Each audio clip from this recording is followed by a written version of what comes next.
I can't hear you, brother. Greetings. Can you hear me now? Yeah. Okay. So greetings, family. As I can't hear you, brother. Whoops. Where is it coming from? Can you hear me now? I can hear a sound feedback. So greetings, family.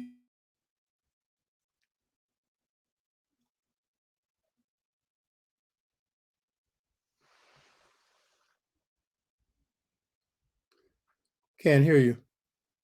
Did you have something playing on? No. Something was playing. It was a feedback. Okay. Can't hear you. Now, can you hear me now? Did you have something playing on? No. Something was playing. It was a feedback. Okay. Can't hear you. Now, can you hear me now? Did you have something playing on? No. Something was playing. It was a feedback. Okay. Can't hear you. Now, can you hear me now? Did you have something playing on? Hold on 1 second. There's a feedback.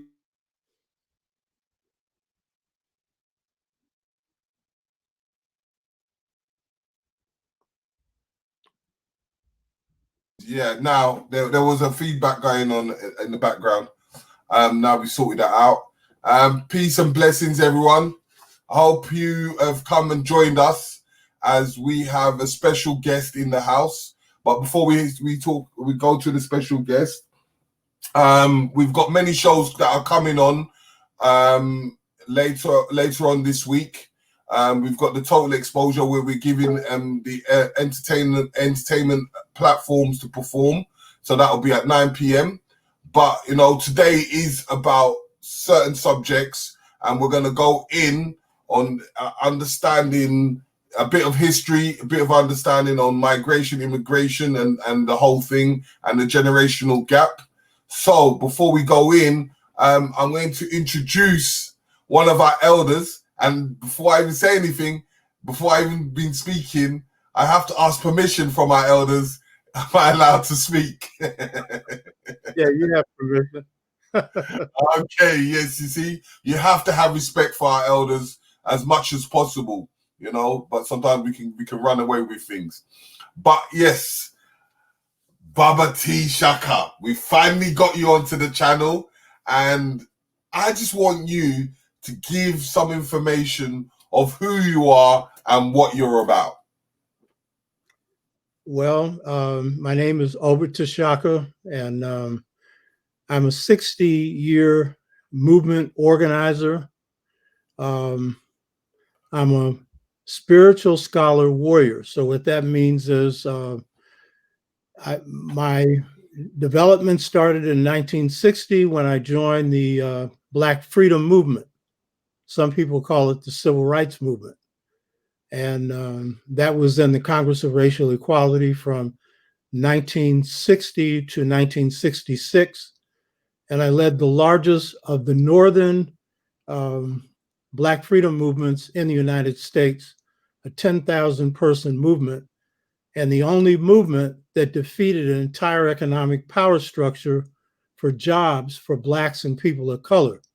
In the southern part of the United States in 1960, the big issue was segregation or apartheid, the denial of the right to vote, and Blacks being segregated and humiliated. And so Blacks fought against that and scored the first victory since Reconstruction against white supremacy. And that's one that Donald Trump is really trying to reverse now. He tried to do it by stealing the election, and Blacks and brown people especially outmaneuvered him. And as one of my videos that I show on my show, the Dr. Oba T'Shaka show, says, we took him out of the White House and he's now getting ready for the jailhouse because he's got so many prosecutions facing him, he'd be in trouble. So my initiation as a conscious person was in the freedom movement, and in this case for jobs. And we're the only movement in the North that mastered the environment and defeated an entire economic power structure, producing jobs for Blacks and people of color. Up to that point, there were no jobs other than sweeping streets, shining shoes, or working in the post office or the waterfront, where my father worked, where they loaded and unloaded ships. and that was the end of World War II. There were no jobs.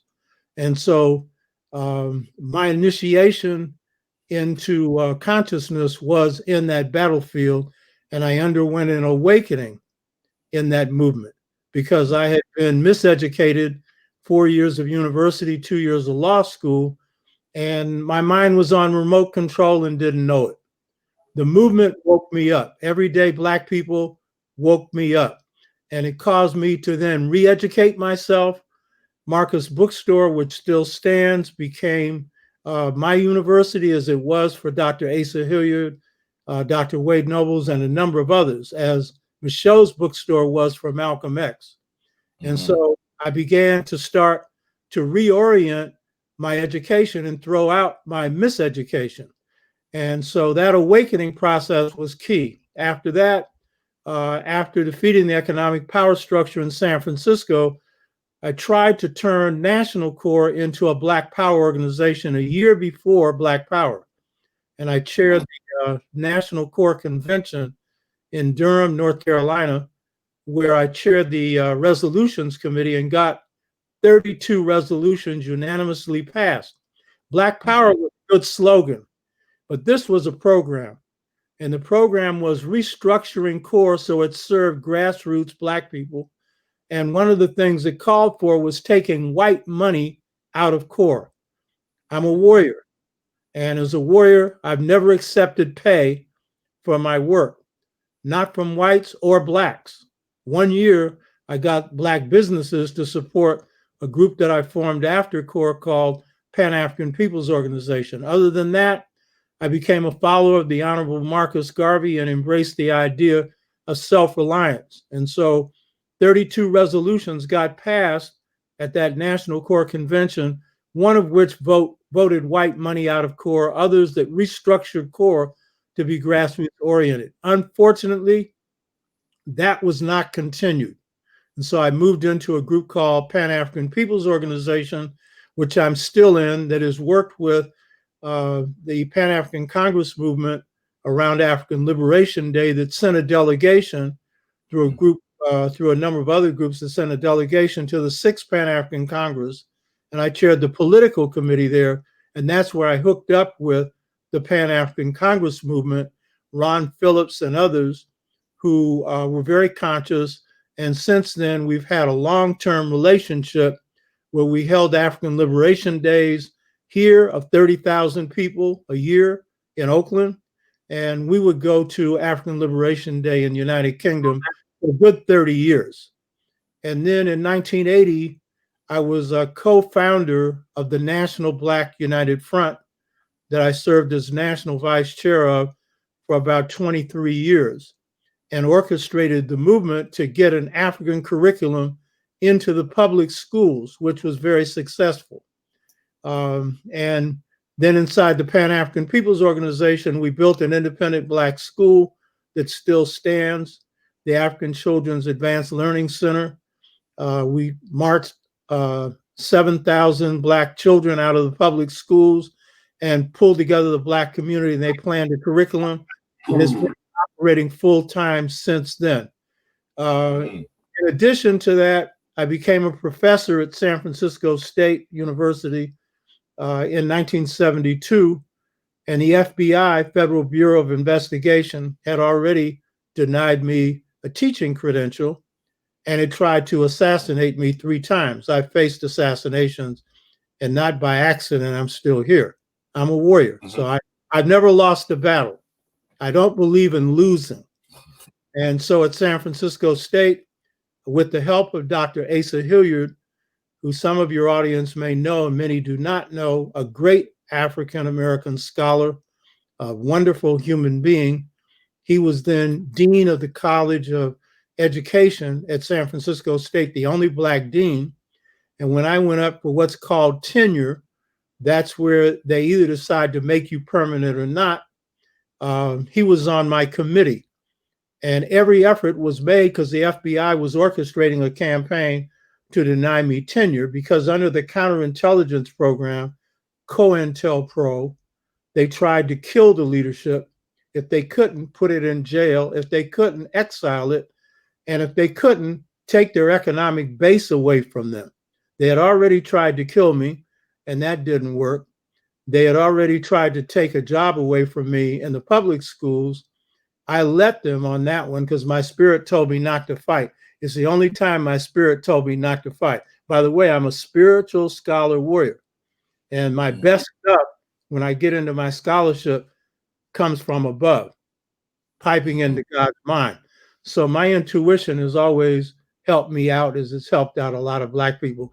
So in the end, I was tenured, and for 40 years, I taught at San Francisco State, 16,000 students, and I radicalized them. And what I would always tell them at the beginning of each semester is, now this wasn't really true. I said the system was dumb enough to hire me. Actually, I beat them because they didn't want to hire me.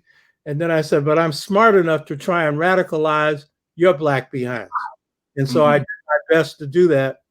And then during that course, I became a writer. And so I've written 5 books, and I'm finishing my 6th. And I'm an organic scholar, which means my scholarship comes from the grassroots and then from serious study. You might see behind me a library. I have a library of 10,000 books, and I'm constantly reading. I asked my grandmother when I was grown up, I remember a lot about my childhood, I mean, key thing. I said, grandmother, what was I like? She said, you'd ride a bicycle and you have a book under your hand. At that time, I was reading the wrong books. But when I woke up, I started reading the right books, which is Black books. And then I could see, because I underwent an awakening, I could begin to see my enemy through my own eyes. And I began to study my enemy. So I've written 5 books. The first one was The Political Legacy of Malcolm X.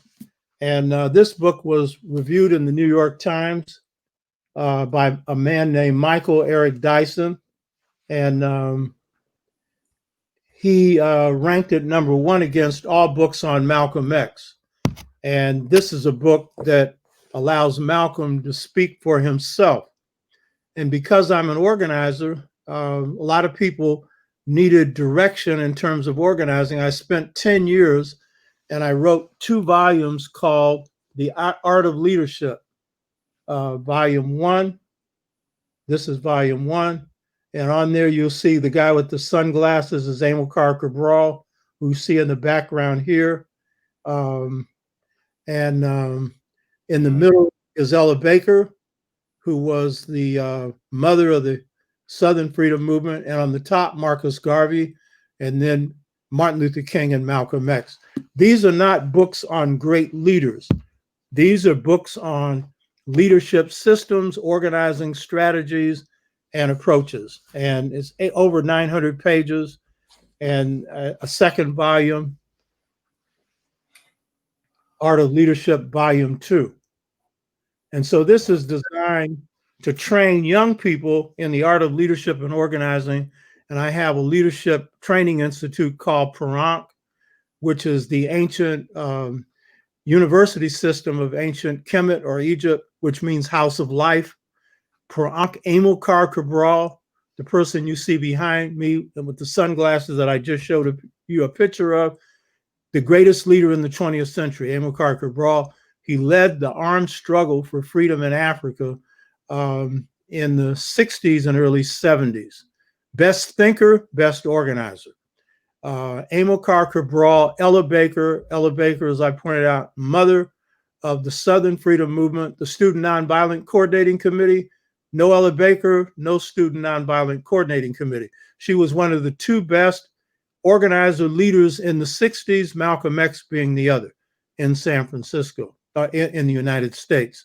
So it's called the Parank Amilcar Cabral, Ella Baker Leadership Academy. And we train people in leadership, mainly first through taking them through a system of awakening that I call the 6-fold stages to mental freedom, which is the path that Malcolm X went through when he woke up, that I went through, Cabral and many others.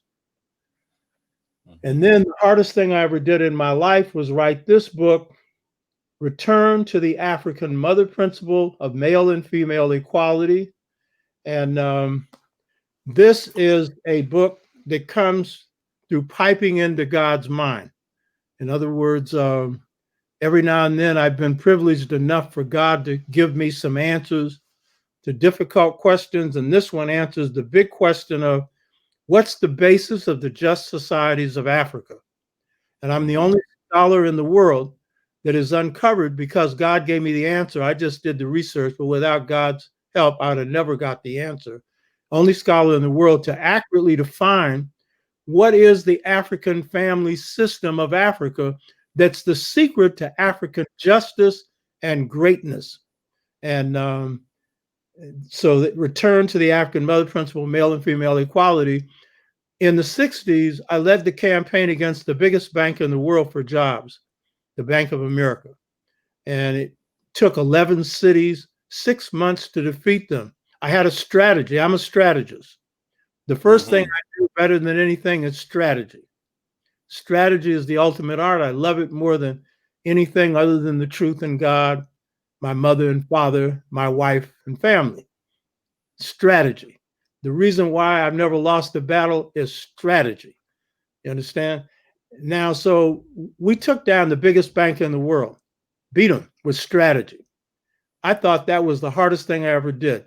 Return to the African mother principle of male and female equality was far harder to write and far more enjoyable because I was drawing on the wisdom of God. And so it took 15 disciplines to write this book. It was rough. And it's a book that people can understand. But I'll tell you, it will help you with your relationships and your families. And it's good for all families, but especially African families. My fifth book is The Integration Trap, Generation Gap, Caused by a Choice Between Two Cultures. Those last words, a choice between two cultures, comes from God. Those are not my words. Comes from the beautiful light. This picture that you see standing there, this little man with his left foot forward and a staff, and to his right, above his head, 3 vertical registers. Those registers means great one. This one is a great one who came to the palace in Hemin to worship the god who you see on the right, an animal with 2 ears. That's Set, because in ancient Kemet, the pharaoh's representative was Horus, but who was the son of Asar, the founding ancestor of ancient Kemet. But for the pre-dynastic Kemites, which this little man represented, the founders of Kemet, which came into being over 10,000 BC, this is a picture of the rulers of Kemet. Pre-dynastic, they founded everything that became Kemetic civilization. And they were Twa, or Anu, as they called them, Anu people.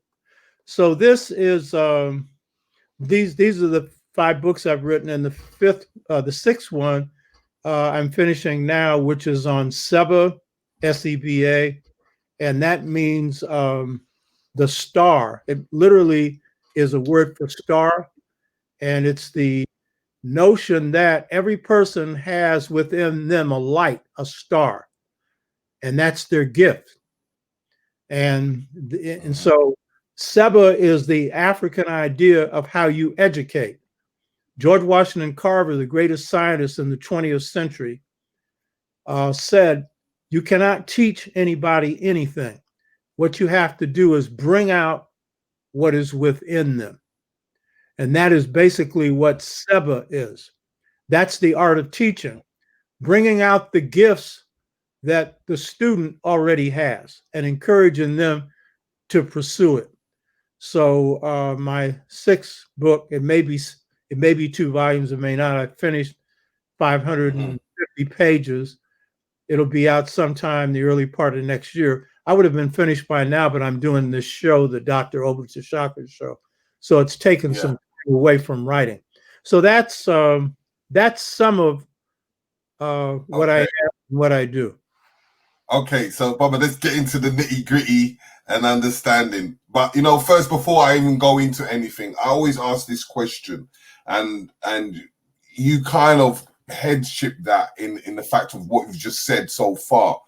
And I'm an advocate of Black family first. So I always ask anyone that comes on our show in the fact that, what does Black family first mean to you? Well, family is the foundation for everything in society. The only thing that comes ahead of family is God. God comes first. And God's a great force and a great spirit. It's not a he or a she. I've seen God, and most beautiful experience of my life. Family is what carries on God's work if family is right. So family to me is foundation. But for me, being a spirit scholar warrior, I've always been in pursuit of, as our people have, of how do we get justice in the world? And so in pursuit of that, the book that I showed you on the mother principle, that was in pursuit of that. And what I was able to discover in my work on that, again, through piping into God's mind, George Washington Carver called it thinking God's thoughts. God gave me the formula for African families. What was the secret for their justice? And then that was the secret for the justice of African villages. That was the secret for the justice of African economies. That was the secret for the justice of African nations. And that was really also the secret for the brilliance of African people, because for African people, truth and wisdom are inseparable. For white, IQ has got nothing to do with truth. IQ. But for us, wisdom proceeds from truth. And so families, the way in which families are structured, the way in which families operate for African people have been foundational. And so it was my discovery of this, what has been before unknown basis for what is the foundation of African families. And it was that discovery that enabled me to see not only that, but to see who were the founding people of African societies. And what is really the secret for the greatness of African people, their kindness, for example. What was the secret of their humanity? So in the family. So it was in the discovery of the model for just societies found in the world's first families, found among a people called the Chwa. Europeans call them pygmies. We know very little about them because they've been written out of history and put in anthropology books. But they came into being 144,000 years ago. And we know this according to mitochondrial DNA. That's the DNA that comes from the mother that lasts forever. And so we know that from what they've discovered in the Congo and the Kalahari Desert among the Ku and the Biaka Chwa of the Congo, we know that their DNA, mitochondrial DNA, traces back to the beginning. Approximately 144,000 years ago, mitochondrial DNA has an error rate of 10,000 years, forward or backward. So it could be 154,000 or 134,000. But it's within that range that these two people are the mothers and fathers of humanity. And they developed the family systems that is the very basis for African greatness and African power, and served as the foundation for the family systems of the world in the beginning. So in understanding like the core of the family, right? And a lot of people have got a misconception of understanding the masculine and feminine energy in the form of gender. A lot of people channel into understanding masculine and feminine sex, gender, instead of masculine, feminine, masculine energy. So I just want you to give us a clear understanding of the two identities and why the two identities need each other. Okay, now that's a good question, because that kind of ties into what the model is. Because the question is, paradigm is a model, and it's what's the model?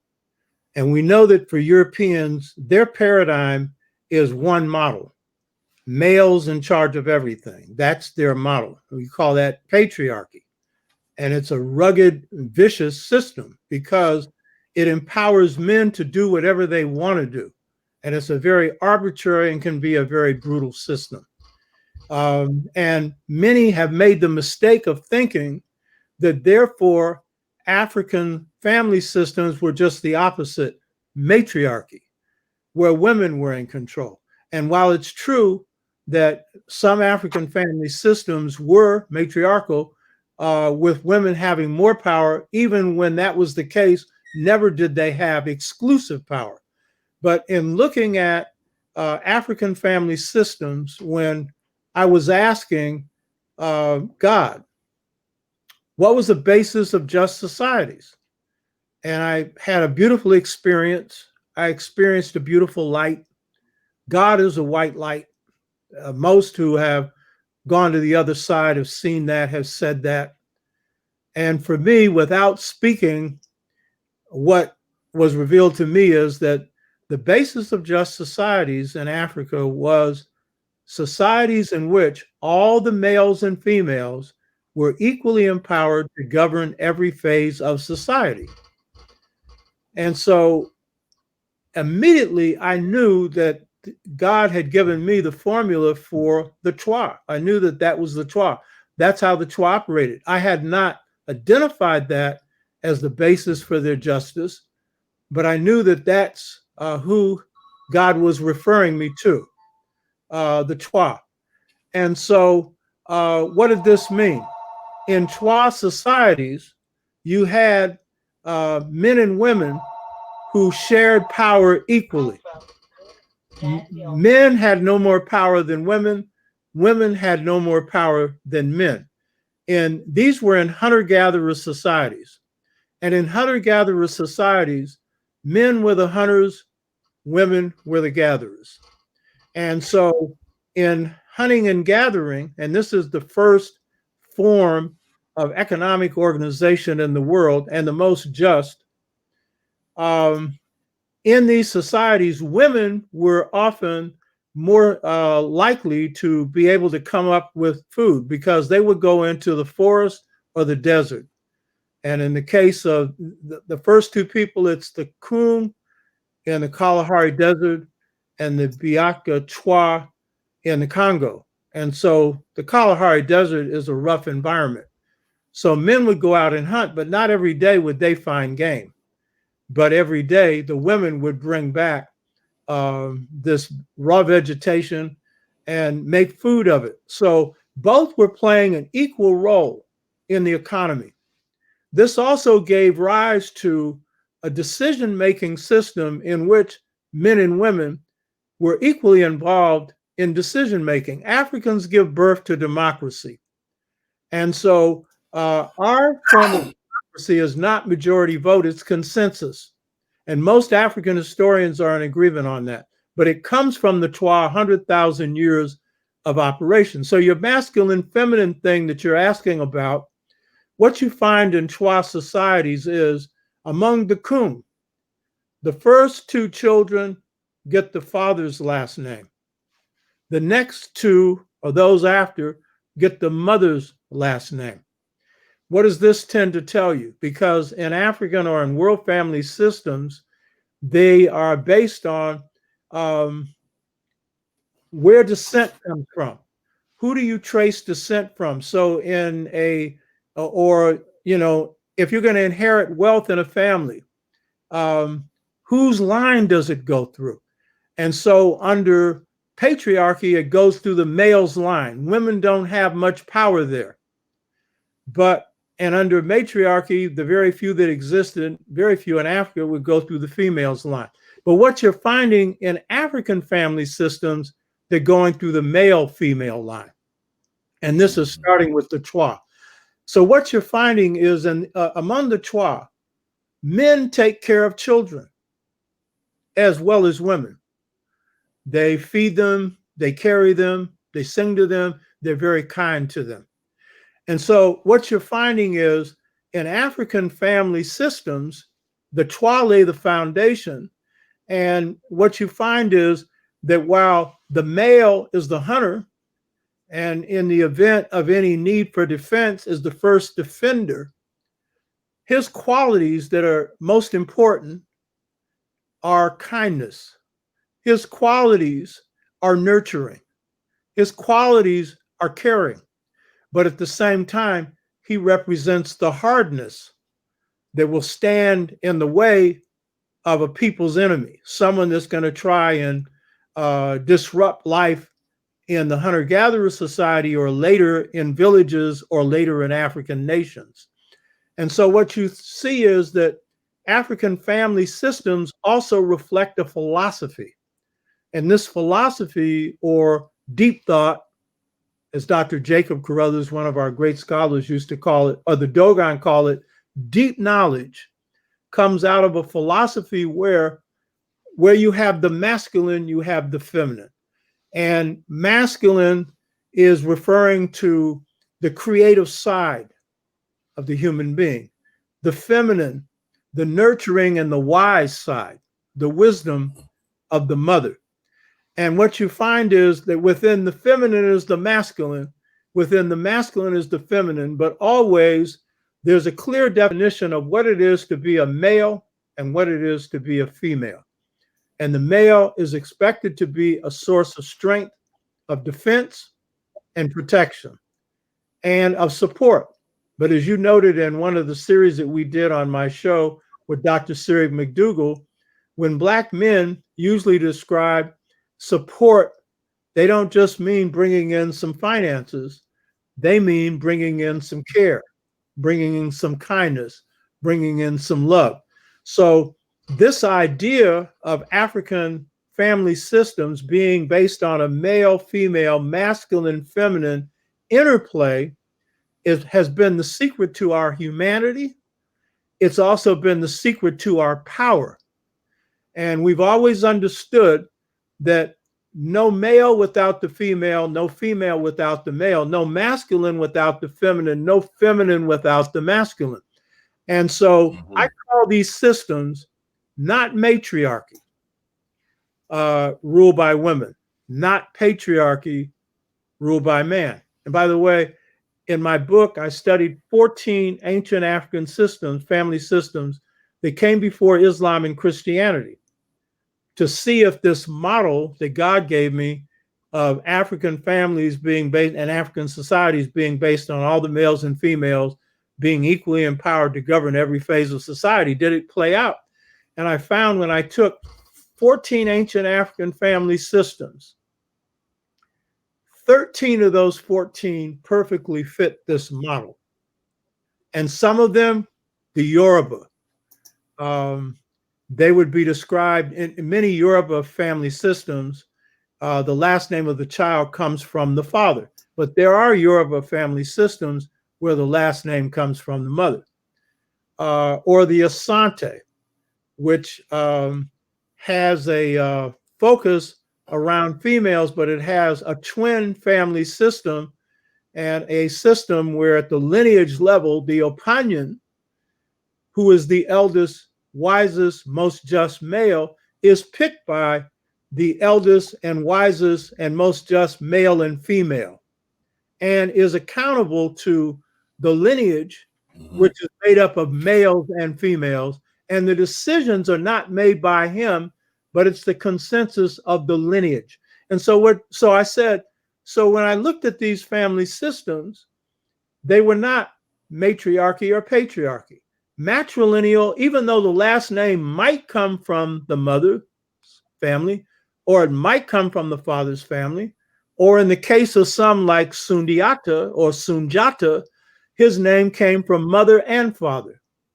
And so Sun, son of the Lion King, Jata, son of the buffalo woman. He had a hunchbacked mother who represented the buffalo. So his name itself didn't reflect matrilineal or patrilineal, matriarchy or patriarchy, they reflected both. And by the way, in the African American tradition, and you may have this in the Caribbean, it was customary in enslavement that a girl child was named after her father, because the father was the one that was often sold. So to remember him, she would take a name like Joseph and it would become Josephine. She would feminize the masculine name. So what you're seeing here is something twin, both masculine and feminine in the naming system. So I said, these families are not matriarchies or patriarchies. They're not matrilineal or patrilineal. I came up with a new term. They're twin lineal, meaning you are descended not just from your mother or your father, you're descended from both. And so, and not just from grandmother or grandfather, but from both. And if God is he, God is she. God isn't either one of those. God's a great spirit. But if you're going to conceive of God as one, you're going to have to conceive of God as the other, because it takes two to tango, meaning it takes two to create something. And God is the greatest creator of all. So Dr. Theophilo Benga, who was Shekinah Diop's best student, who I hired at San Francisco State along with Wade Nobles and other faculty, we hired him as a faculty person, and he taught for 11 years in our department, speaks 10 languages, written 17 books. He said of the mother principle, he said, the book's a classic. And then he said, the term twin lineal should be in the dictionary. So the key point is, you will find in African family systems this interplay of masculine and feminine. And generally the family systems that work the best are the ones that have that going. And usually what Black women will say about good Black men, the key thing they'll say more than anything, he's kind. He's kind. If he's a good Black man, and to a sister, that's more important than almost anything else. Then smart, hardworking, loving, but kind. Whereas in the West, being brutal and tough. And Trump is a good example of this. A pandemic is wiping out hundreds of thousands of people in this country, and he has no care, no concern. You know, he's an example of this kind of model. So okay,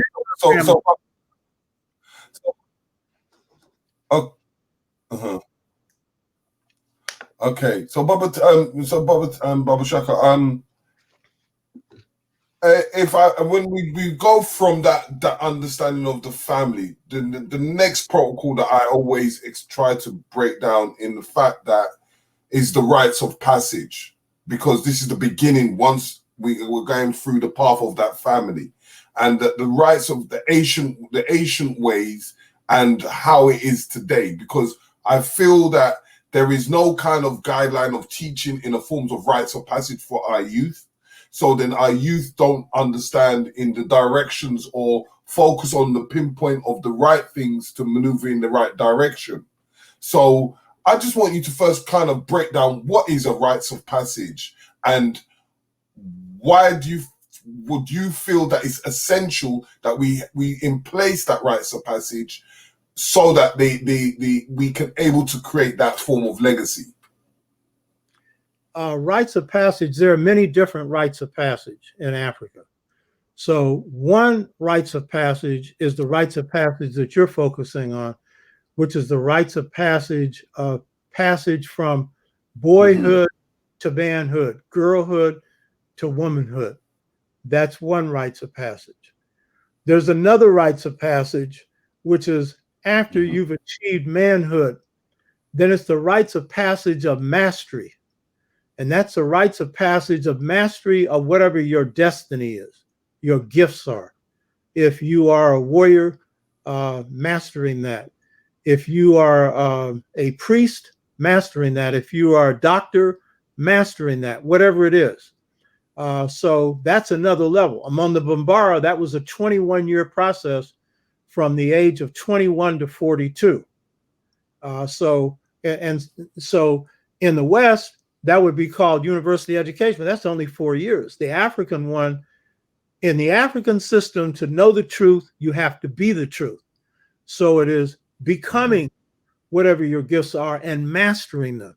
So that's another level. And then, of course, there's the transition to elderhood, which is another transformational stage. So going to the one that you're dealing with now, which is rites of passage from boyhood or girlhood to manhood or womanhood.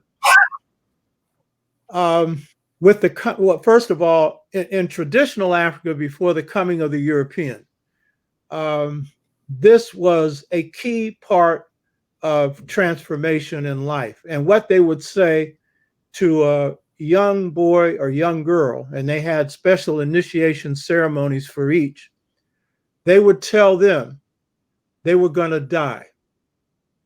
So the first idea that they had about rites of passage, and they would last for varying periods of time, they would take them away from the village, away from the community, and they would be under the supervision of elders, elder males or for the males and elder females for the females. And so they thought they were literally going to die. And so the process was a rigorous process of training that transitions them from boyhood to manhood. And so there were many trials that they were taken through. And these trials would sometimes lead to death. These were very rough trials. And almost every enslaved African that came to the US or the Caribbean or South America had gone through these rites of passage, because by the time of 18, you had completed those rites of passage. And the average age for an enslaved African was between the ages of 18 and 35. The women were taken through rough rites of passage that also transformed them into being women. The men were taught how to be fathers and the role of fatherhood. The men were taught the importance of responsibility and what it meant to adhere to truth and to be whatever it is you said, to speak the truth. Women were taught the same thing. Men were taught courage, and the highest standards of warriorhood and manhood are found in Africa. And so one of the rites of passage was circumcision. And circumcision was a painful operation. A man could not show any sign of pain. If he did, that meant that he wasn't really a man. So to be able to withstand hardship without complaining was very important. And then wisdom, being able to listen to your elders and to learn from your elders. So this was a developmental process, and different periods of time was taken by different people. Now, when enslavement comes down, secret societies become the institution that initiate people to boyhood, to manhood, girlhood, to womanhood. And these secret societies are created by the elders to combat European culture, which is now taking people out of their culture. And so these rites of passage were also ways of seeing that. The ways of the Dogon, the ways of the Yoruba, the ways of the Asante were internalized inside of the people. And warriorhood for men was very important. They were trained in warriorhood and how to fight and how to defend. Women were trained in how to defend themselves against an unruly husband. And if this husband got wrong, to stop him. And by the way, in secret societies, there was always an elder woman in the man's secret society, but there was never an elder man in the woman's secret society, which is telling you that mother has some secrets that you're not ever going to hear about. And if you're a man and you don't know that to this day, you're in trouble. You know what I mean? You're in trouble because your mother is going to have some wisdom you're never going to have. And that wisdom is also about you. So rites of passage was when they said you were going to die, you were dying as a boy, you're being reborn as a man. You're dying as a girl, you're being reborn as a woman. And so when you come through those rites of passage, you have reached a stage of honor for a man. Honor is everything for African people. The truth is everything for African people. You have to be an embodiment of that. So if a male went through rites of passage and didn't pass, he couldn't marry. Same thing with a female. She couldn't marry because it means she or he was not qualified to be a co-head of a family, let alone do anything else. So rites of passage were very, very rigorous and always supervised by elders who are themselves masters of manhood and masters of womanhood. So yeah, so now we've come to that stage, and you've just mentioned it in forms of the manhood and elders. What I'm finding is that we're finding it very difficult because we don't really have visible group of elders bringing their wisdom in front of us, because everyone is behaving on an individual aspect. Where before, like in the past, you would go to the elders where there'll be a group of them and they were able to decide when you give them the knowledge, they were able to give us the wisdom back. But I want you to give us a little bit of a note on that, but then seeing it in how we see it today.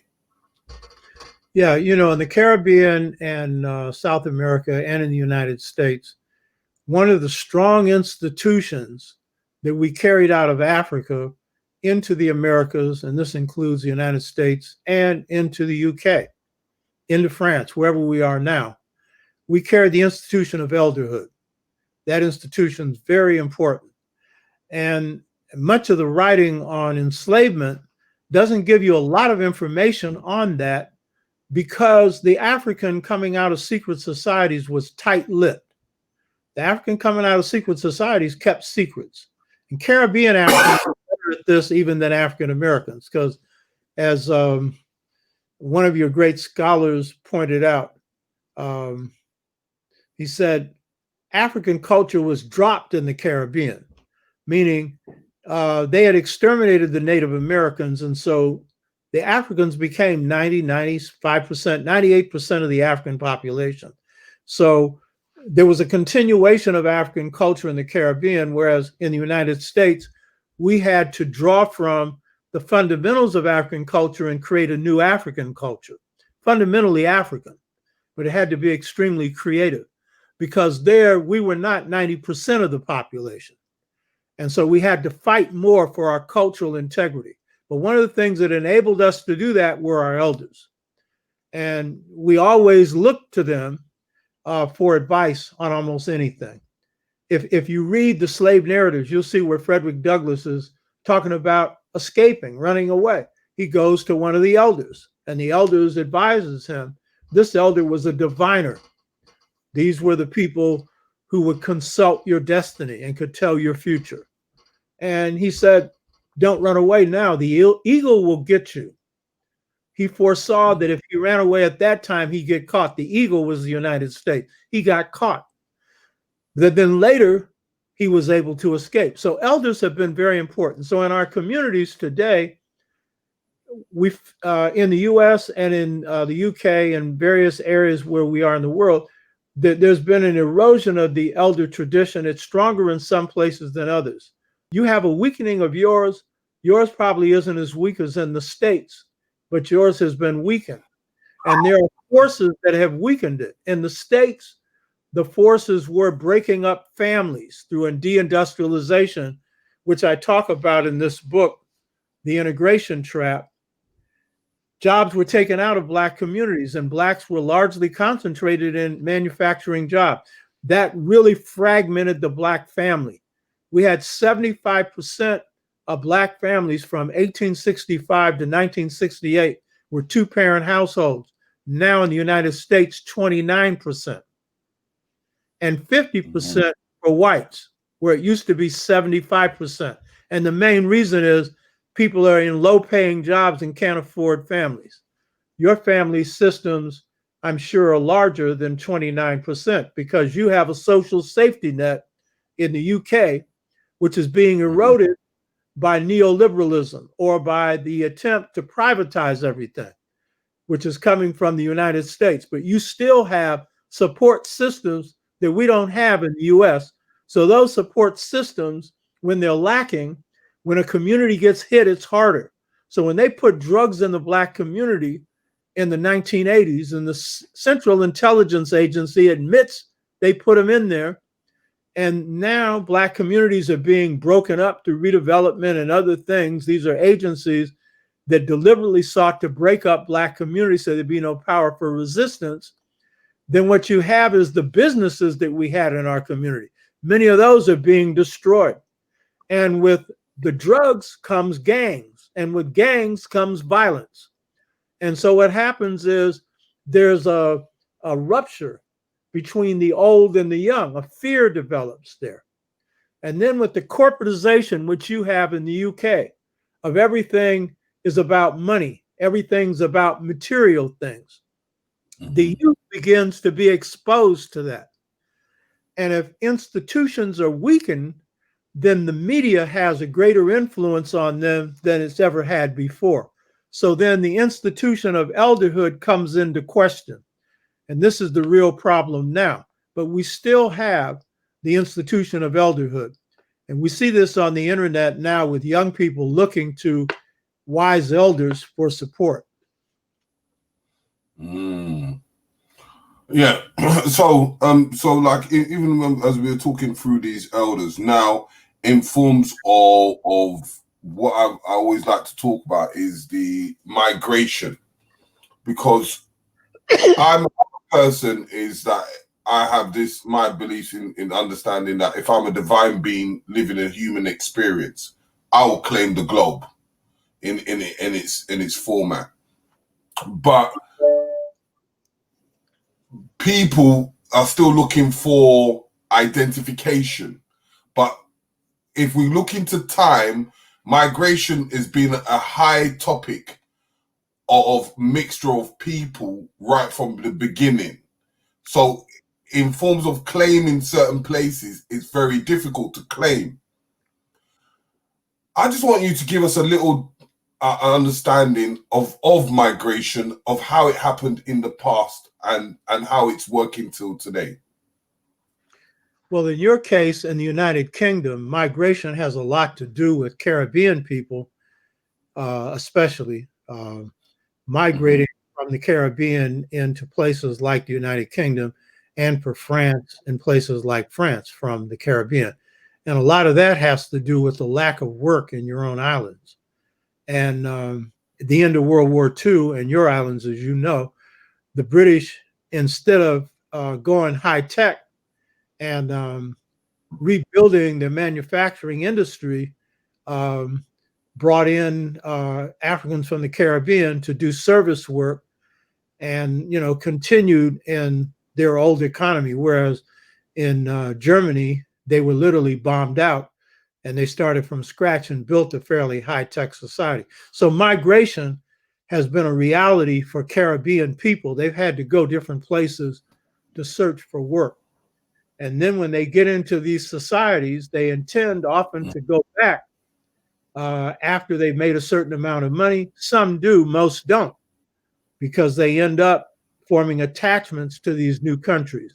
And then with the second generation, those who are born in the UK, then you have the phenomenon of Black British and the mentalities that develop out of that reality. And then third generations. So that's the complexity of your situation. In the United States, migration has played more the role for Black people of migrating from the South to the North, migrating from the place where there was heavy racism, the Ku Klux Klan and everything else, to the North, where they thought they would have better opportunities, but where they also found racism. But during wars, they found the opportunity for jobs in manufacturing and stuff like that. So that enabled blacks to at least do a little bit more in the way of prosperity, and even though economically, even though they faced vicious racism. So the Garvey movement is a product of rural Southern blacks who were the base of Garvey's movement. They provided the majority of the support, but the place where he could organize his headquarters was in New York, and his second best chapter was in Philadelphia, because there you had more freedom of movement. And so he could push out his propaganda through the Universal Negro Improvement Association's Negro World. So migration, Garvey migrates from the Caribbean to the US, comes into a situation where he's in the midst of World War I. Garvey is supportive of the King of England. Garvey supports World War I. And it's at the end of World War I that black people in the US, who had also fought in that war, just as many blacks in the Caribbean and Africa had, they get angry. They see they were used. And so you have the emergence of an awakened African in the United States, and that awakened African wakes Garvey up. This is a story most people don't know. And then when Garvey is awakened, Garvey then goes back and wakens up black people. So it's a dual thing going on there. So migration has its effect of impacting Garvey migrating from Jamaica, where he can't get his movement off the ground, to a fertile source that you wouldn't think would be, because we're under lockdown here. We're under Ku Klux Klan violence. But black people are standing up to that. And then the racism in the North. Yet it's the fertile ground for Garvey to launch his movement, but only the African American who undergoes what's called race consciousness, something that Africans in the Caribbean didn't have to experience, because race consciousness comes from 24/7, 24-hour-a-day racism. And so out of that, black people in this country suspect this conspiracy when it's not happening. But most of the time it is, you know what I mean? And so Garvey becomes exposed to this race consciousness, and without race consciousness, there would have been no Garvey movement. And without Garvey, there would have been no Garvey movement, because he brings in the Caribbean strain, which is this idea, even though Garvey had not yet, Jamaica had not yet become independent, that you could rule yourself. So Garvey comes in with an idea of an organization that's like a nation in exile. He's got his own little army, even though, you know, they're not carrying guns in public. He's got his Black Nurses Corps. He's the provisional president of Africa. He's got that conception, which some of us had too, but he brings in this idea of self-government. And so it's this marriage. So migration is complex. Now in this country, let's deal with another dimension of migration. By 2044, America will be a majority black, brown, red, and yellow country.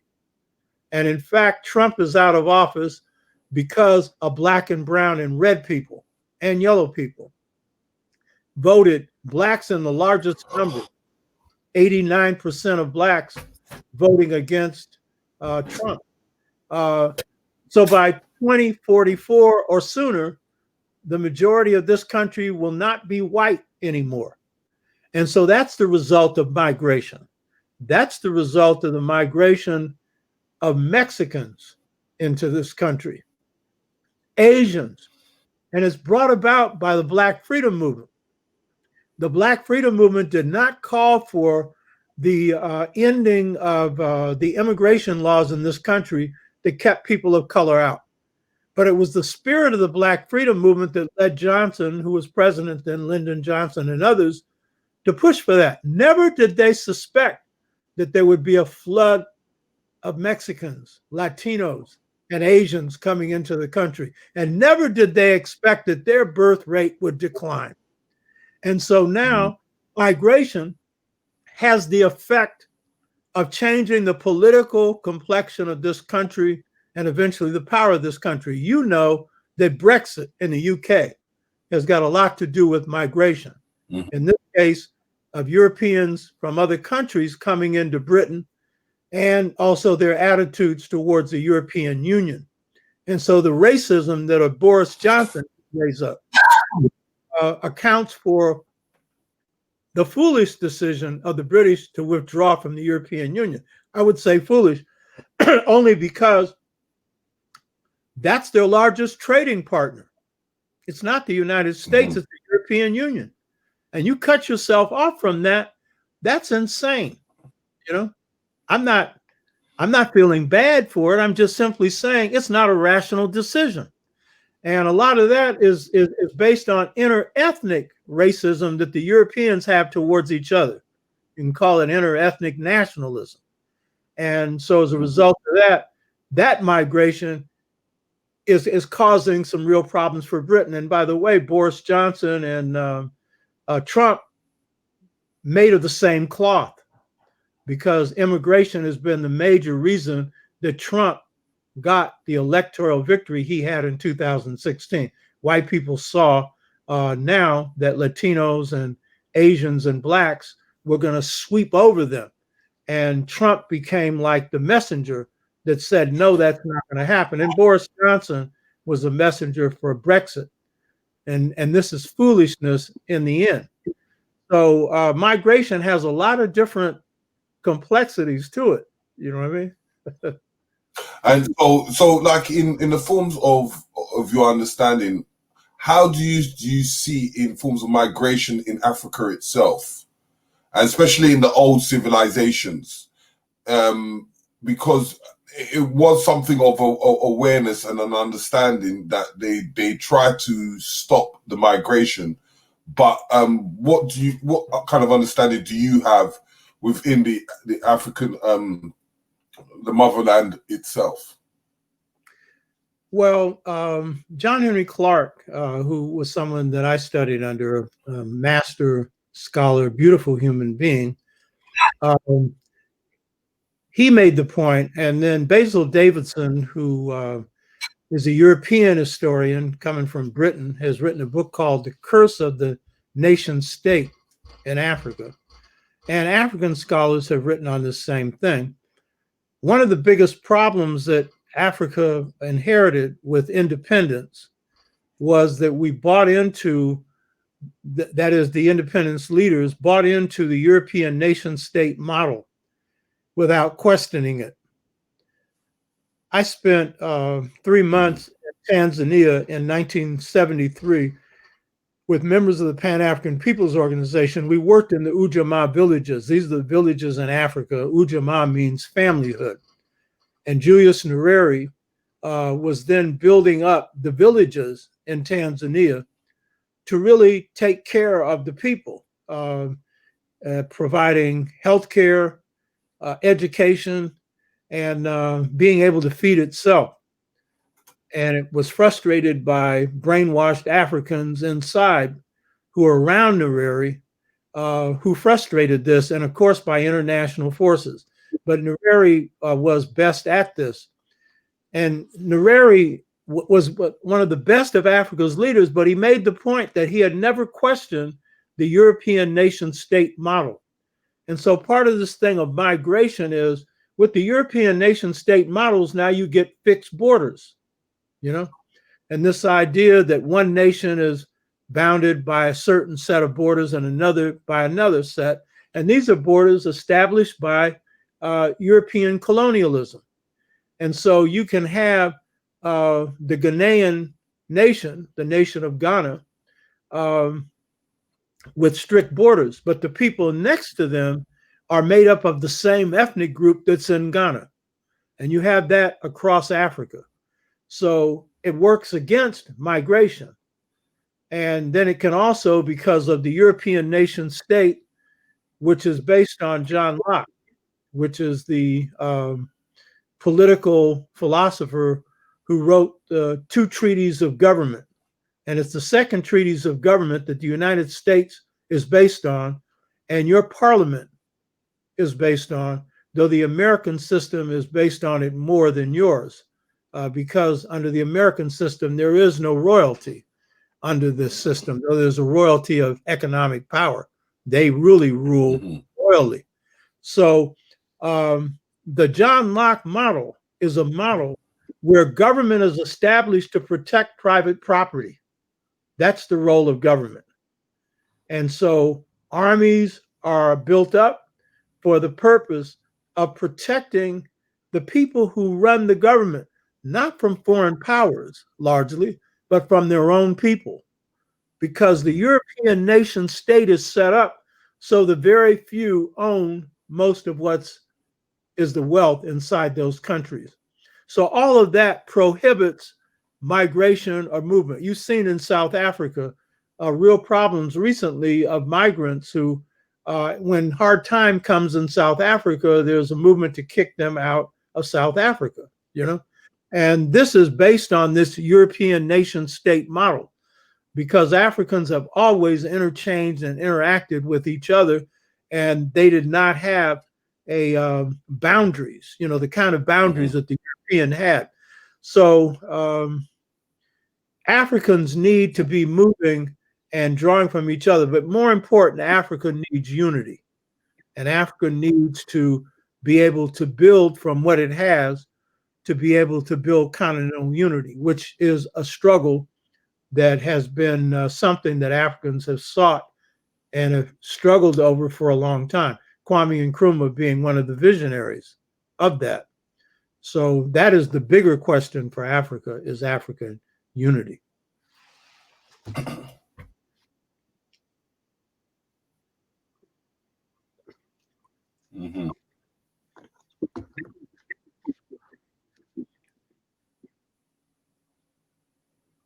Okay, so like in the States right now, growing up in the States, and we're talking about the migration,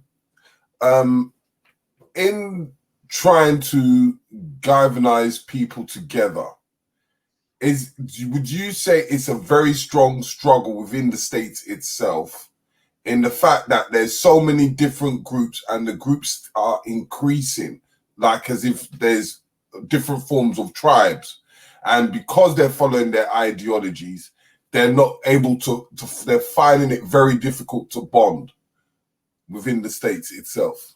Do you envision that? Well, you know, building unity is always difficult. So, and there would never be a period for any people where everybody is unified. No people. And the European is the best example of that. That's why we got Can you hear me? Yeah, I can hear you. Can you hear me? Can you hear me? Can you hear me?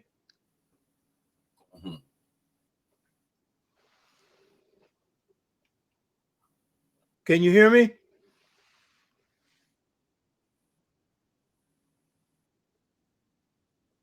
Yeah, I can hear you now. There's just a bit of a delay. Okay. Yeah, there's a bit of a delay. Okay. Yeah, so in the United States. Yeah, I can hear you. There's a bit of a delay. Okay. In the United States, there's, we're 40, 50 million people in numbers. So, of course, unity is not easy.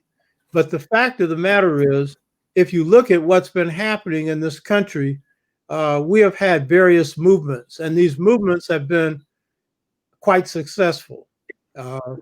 The Southern movement in the 60s that broke the back of Southern apartheid, that was a successful movement.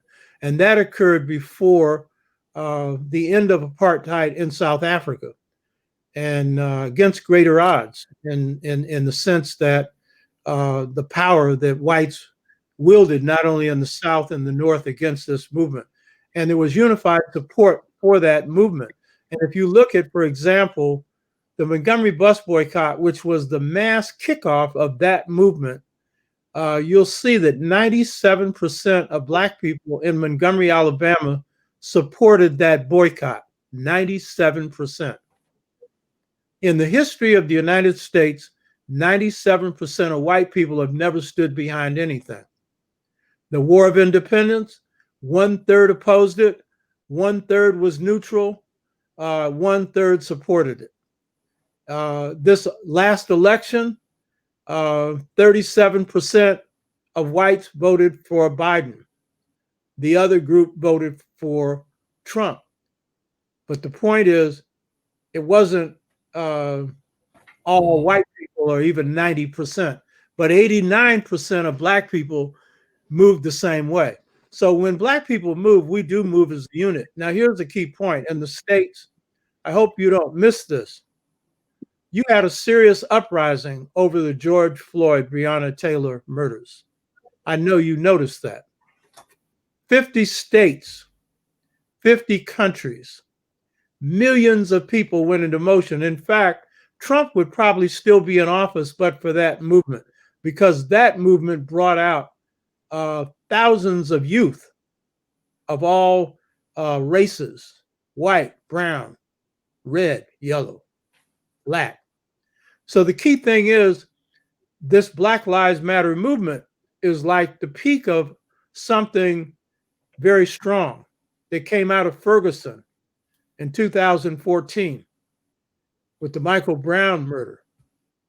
And so over a period of time, what you've seen is the emergence of a very sophisticated movement among our people that has centered on the key issue facing black youth today, especially black males, but black youth period, and black people in general, the police. Whereas the central issue in the 60s in the South was segregation. In the North, and it continues to be, is jobs. The key firing point that fire people up and anger them are the police. And so a movement has been built around anti-police violence. And that movement has been broad and deep. And so what you saw, and for months, that movement went on, months. And number of shootings, Trump bringing out the right wing, the Proud Boys, the Boogaloo Boys, and everything else, ultimately used to try to intimidate black people not to vote. So what you're seeing is this grouping that's called Black Lives Matter, which is more than Black Lives Matter. It's a network of a bunch of different groupings. They've learned lessons from our past. One of the biggest lessons they've learned is this. Weak movements have strong leaders. Strong movements don't need strong leaders. And in fact, the age of the single leader is gone. It's dead. And I've been arguing this for 25 years. My books, The Art of Leadership, call for collective leadership. Because what worked in one period won't work now. It will not work now. And so the Black Lives Matter movement, they've drawn from Sister Ella Baker. And she had this idea of group-centered leadership. This goes back to the Twa, because among the Twa, there were no leaders. Everybody had a say-so in leadership. And so they now call their system of leadership leaderful, full of leaders. So many leaders that the FBI and CIA can't figure out where they all are. And because of the nature of our culture, because liberation movements are expressions of culture, African-American culture is the culture of popular choice of the United States. It's the culture of popular choice of the world. And it is the most complex culture in the United States, may well be in the world. And our movements are expressions of that. So jazz, for example, which is the expression of the art form. Out of enslavement, we created not only a culture, which I call New African, which is based on fundamental African principles and new ones. And one of the new ones is race consciousness. The other new one is Pan-Africanism, the idea of one Africa. We didn't invent that on our own. People from Trinidad, from the Caribbean, also came up with that idea, the idea of one Africa, based on the love of African people. So this Black Lives Matter movement, as was true of the Black Power movement, as was true of the Black Panther movement, as was true of the Black Freedom movement, as was true of the Afrocentric movement. These are reflections of our culture. the best parts of our culture. And so the fact that you have this idea of group-centered leadership or leaderful in jazz, what you have is what they call an aristocracy of democracy. In other words, the musicians are often counts and dukes and ladies. They're aristocratic. But when it comes to playing, it's democratic. It's called improvising, or it's called innovation. And one of the things about Black people all over the world is we're smarter than the people who oppress us. We often just don't always realize it. Some of us do, some of us don't. But in the case of Black Lives Matter, it's a good example of a movement that has outsmarted the system. They've done a very good job of that. And by the way, people who are listening to this, when you go to my show, the Dr. Oba T'Shaka show, I would suggest that you look at a DVD of a presentation I did called Lessons from Post-Reconstruction for Voting Trump Out of the White House into the Jailhouse, because what it shows is what we have is in the US, Blacks are strategically located, as you are in Europe. And when we create a change here, it has an effect around the world. So what I'd say is that what we have now is a lot of power that we can, thanks for putting that up. We have a lot of power that we are exercising. And when we move, we tend to make the world move. And that's true of a lot of African people, but it's especially true here in the US. So I would say that, yeah, we have a lot of work to do. There's a lot of confusion going on. We still got Blacks killing Blacks. At the very time you have Black Lives Matter, you got these Negroes out here killing each other. You understand? That kind of stuff has got to stop. That has been put in there by the drugs and by the values that have come with these forces that have hit our communities. So we have a lot of work to do, but we also have made some very important moves. And we should not underestimate them, because we often tend not to appreciate our gains. We tend often not to appreciate our victories. And I'm very proud. I'm 81 years old. I'm very proud of these young people who are doing this work. And a lot of them are sisters. A lot of them are sisters. And the reason is because the families have been weakened. Sisters have come forward as a very strong force. And they have come forward fighting for brothers who've been murdered by the police, showing the love that they have for their brothers and the love that we have for them. So I'm very proud of them. They have taken chapters out of our books of organizing, and they've taken them to another level. We're proud of them. Yeah, so I just wanted to say, what is the future holding for Oba T'Shaka? What have you got for us for the future? You know? Well, first of all, as a strategist, I plan to live a long, long life. And so far, 81, no illnesses, because I pursued a policy of health. By the way, your health is your wealth. We always say that, but then we're always pursuing everything but what's most important. And your health comes before everything else. You've got to look after your health. So what's in store for me is I'm going to be continuing to do a lot of writing. This book on Seba is a major work, because I'm a revolutionary. So let's get something straight here. I'm about transformation and changing the systems under which we live. So I've created a number of systems, one of which is to free the mind. It's called the Sixfold Stages to Mental Freedom. I created this with a brother named Bulanlela Wabogo, a brilliant chemist, musician, martial artist, historian. It's the only innovation with someone else. This one describes the stages we go through when we're waking up. The Dr. Oba T'Shaka show is based on that. And if you go to YouTube, there are a number of things where look for the Sixfold Stages to Mental Freedom. where you can get exposed to this. It tells you where you are in an awakening process. And if you're not awake, where you are in the sleeping process. If you're a Rip Van Winkle and you're asleep, it will definitely identify what's the cause of that and what might get you to wake up. So that's a system that I put forward.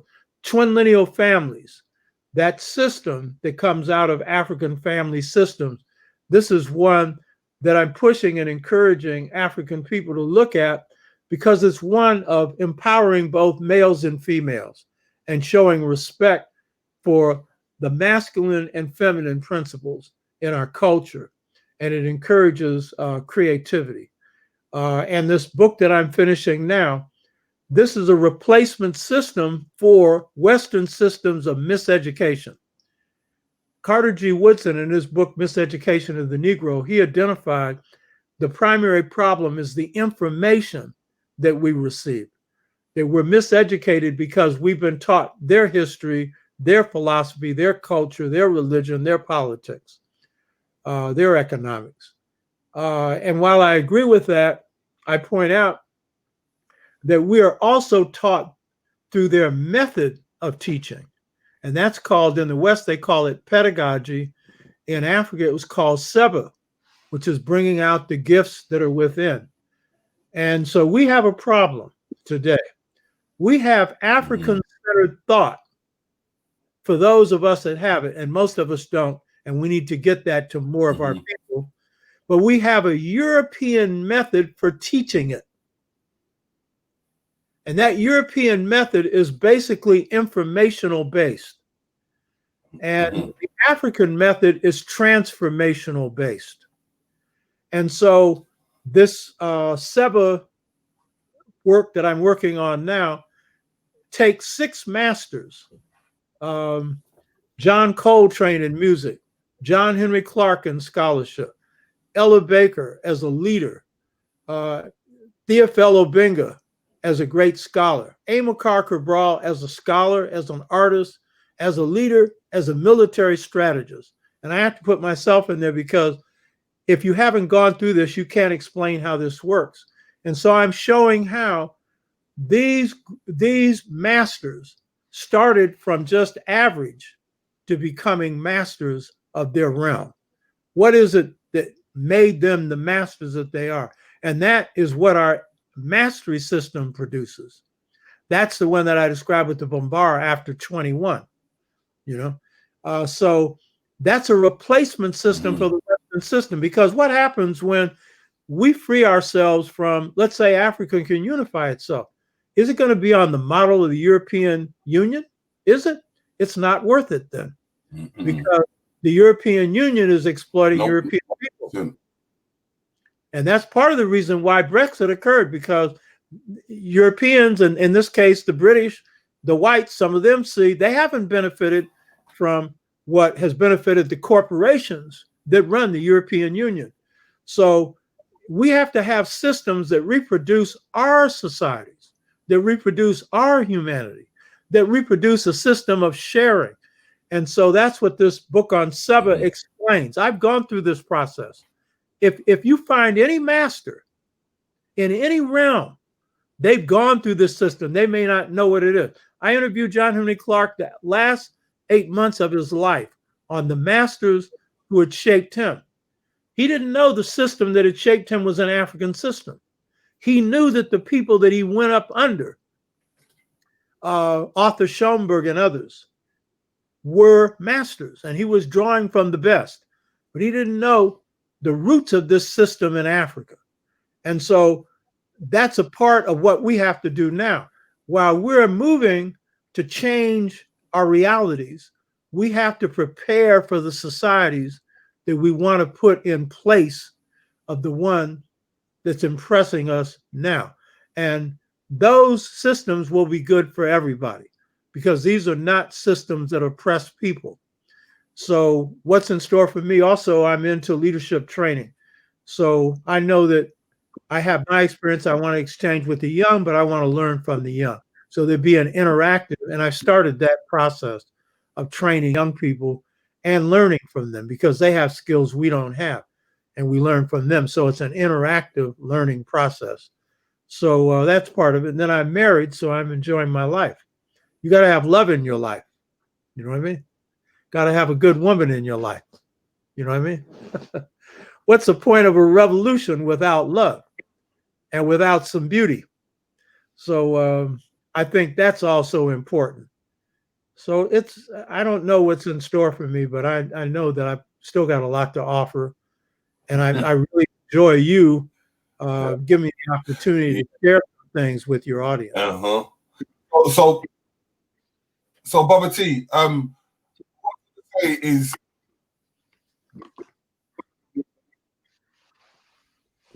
I know there's a bit of a delay, but I just want you to introduce how can they find your books? Right. You can either go to, well, the best thing for the UK is to go to Pedagogy Distributors. Brother Pedagogy. Are you familiar with Brother Pedagogy? Yeah, Brother Pedagogy in Tottenham High Road. So yeah, he stocks a lot of books. I think it's 3, 4. I think it's 3, 4, 5. Just right beside the Tottenham police station. But you just put Pedagogy stores, and it should come up. Or I'll get some details, and I will put it in the description box so that people can able to purchase your books. But if they are not in within the UK, let's say, for instance, they're in the States or anywhere else, how can they purchase it? They can also purchase the books through, I'm just trying to remember, through Gumroad. You go to Gumroad, Oba T'Shaka, Gumroad, Gumroad, and you can purchase the books that way. For people in the UK, it would be better to go to Pedagogy because the shipping costs are expensive if you send a book from the United States to the UK. So it's easier to get them directly from him. And I've sent him some books recently. He's done distribution for us. But in other areas, Gumroad. Go to Gumroad, Oba T'Shaka, and you can purchase the books that way. And also have DVDs and other things.